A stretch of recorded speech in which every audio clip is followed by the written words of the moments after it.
क्या हो अगर मैं आपसे कहूं कि भारत के नक्शे पर एक ऐसी जगह है जो दिखती तो वेस्टर्न घाट्स जैसी है, लेकिन उसकी रूह, उसकी आत्मा हजारों मील दूर अमेज़न रेन फॉरेस्ट से जुड़ी है। साल 2023, केरल और कर्नाटक के बॉर्डर पर स्थित एक अनजान जंगल, जिसे लोकल्स काली घाटी कहते हैं। वहां एक ऐसी आवाज रिकॉर्ड की गई जो भारतीय जंगलों की नहीं थी। वो शेर की दहाड़ नहीं थी, वो हाथी की चिंगाड़ नहीं थी। वो एक ऐसी आवाज थी जो भारत में पिछले 5 करोड़ सालों से नहीं सुनी गई। आज की कहानी एक ऐसे इंडियन एक्सप्लोरर की है जिसने इस आवाज का पीछा किया और एक ऐसा सच खोज निकाला जो साइंस और इतिहास दोनों को हिलाकर रख देगा। हेडफोन लगा लीजिए, क्योंकि ये सफर आपको डराने वाला है। मिलिए डॉक्टर आर्यन से, एक साउंडस्केप इकोलॉजिस्ट। इनका काम था जंगलों की आवाजें रिकॉर्ड करना, जानवरों की नहीं बल्कि जंगल की खामोशी की। एक रात जब वो अपनी टीम के साथ साइलेंट वैली के बफर जोन में थे, उनके हाईटेक माइक्रोफोन ने एक फ्रीक्वेंसी पकड़ी। आर्यन हैरान थे। ये आवाज एक ब्लैक जैगुआर की थी। लेकिन रुकिए, जैगुआर तो सिर्फ साउथ अमेरिका यानी अमेज़न के जंगलों में मिलते हैं। भारत में तो टाइगर और लेपर्ड होते हैं। तो फिर अमेज़न का सबसे खतरनाक शिकारी भारत के घने जंगलों में क्या कर रहा था? सबने कहा यह कोई गलती होगी, लेकिन आर्यन को यकीन था। उसने अपनी टीम को वहीं छोड़ा और अकेले उस आवाज का पीछा करने निकल पड़ा, उस काली घाटी की तरफ जहां सूरज की रोशनी भी जमीन को नहीं छू पाती। जैसे जैसे आर्यन जंगल में गहरा उतरता गया, उसे महसूस हुआ कि यह सामान्य भारतीय जंगल नहीं है। यहाँ के पेड़ जरूरत से ज्यादा विशाल थे। यहाँ की फर्न वैसी थीं जो डायनासोर के जमाने में हुआ करती थीं। तभी उसकी नजर एक अजीब चीज पर पड़ी। एक पेड़ के तने पर गहरे पंजों के निशान थे। आर्यन ने अपना हाथ वहां रखा। वो निशान उसके हाथ से 2 गुने बड़े थे।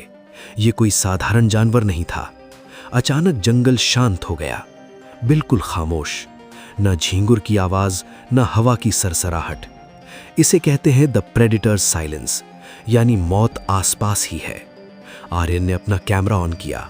नाइट विजन में उसे सामने कुछ चमकता हुआ दिखा। वो कोई जानवर नहीं बल्कि एक इंसानी खंडहर था। जंगल के बीचों बीच एक पुराना काई से ढका हुआ पत्थर का दरवाजा। आर्यन उस खंडहर के अंदर गया। वहां उसे जो मिला उसने उसके होश उड़ा दिए। वो कोई मंदिर नहीं था, वो 1980 के दशक की एक अबैंडन्ड लैब थी। धूल से सनी फाइलों के बीच उसे एक डायरी मिली। ये डायरी थी एक गुमनाम वैज्ञानिक डॉक्टर कामत की। डायरी के पन्नों में लिखा था, प्रोजेक्ट गोंडवाना। हम सब जानते हैं कि करोड़ों साल पहले भारत और साउथ अमेरिका यानी अमेज़न एक ही सुपर कॉन्टिनेंट गोंडवाना लैंड का हिस्सा थे। डॉक्टर कामत का मानना था कि जमीन भले ही अलग हो गई, लेकिन जमीन के नीचे एक रूट नेटवर्क यानी जड़ों का जाल आज भी जुड़ा हुआ है। उन्होंने अमेज़न के कुछ जानवरों के डीएनए और बीजों को यहाँ इस घाटी में लाकर एक प्रयोग किया था। वो देखना चाहते थे कि क्या अमेज़न का जंगल भारत की मिट्टी को याद रख पाता है। लेकिन आखिरी पन्ने पर लिखा था, हमने गलती कर दी। हमने जिस चीज को जगाया है वो सिर्फ एक जानवर नहीं है, वो इस जंगल का रक्षक है और अब वो हमें जिंदा नहीं छोड़ेगा। Project aborted. आर्यन समझ गया, वो आवाज किसी भटके हुए जानवर की नहीं थी, वो उस लैब में बनाए गए एक हाइब्रिड की थी। तभी आर्यन को अपने पीछे किसी की गर्म सांस महसूस हुई। उसने धीरे से पीछे मुड़कर टॉर्च चलाई। सामने वो खड़ा था। वो पूरी तरह से एक जैगुआर नहीं था। उसका आकार एक रॉयल बंगाल टाइगर जितना विशाल था, लेकिन उसकी खाल अमेज़न के ब्लैक पैंथर जैसी काली और चमकदार थी। ये था द शैडो बीस्ट, भारत की ताकत और अमेज़न की फुर्ती का एक जानलेवा मिश्रण। वो हमला करने ही वाला था कि आर्यन की नज़र जानवर के पीछे पड़ी। वहां एक विशाल पेड़ था, द सीबा ट्री, अमेज़न का पवित्र पेड़ जो इस भारतीय गुफा के बीचों बीच उगाया था। वो जानवर आर्यन को मारने नहीं बल्कि उस पेड़ को बचाने आया था। आर्यन समझ गया, प्रकृति ने इंसान की गलती को भी अपना लिया था। भारत की मिट्टी ने अमेज़न के उस बीज को पाल लिया था। आर्यन ने अपनी रिकॉर्डिंग बंद की। उसने फैसला किया कि वो ये लोकेशन दुनिया को कभी नहीं बताएगा।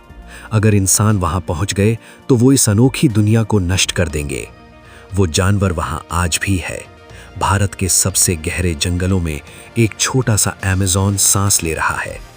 तो अगली बार जब आप जंगल में जाएं और आपको कोई ऐसी आवाज सुनाई दे जो वहां की नहीं लगती, तो भागिएगा मत।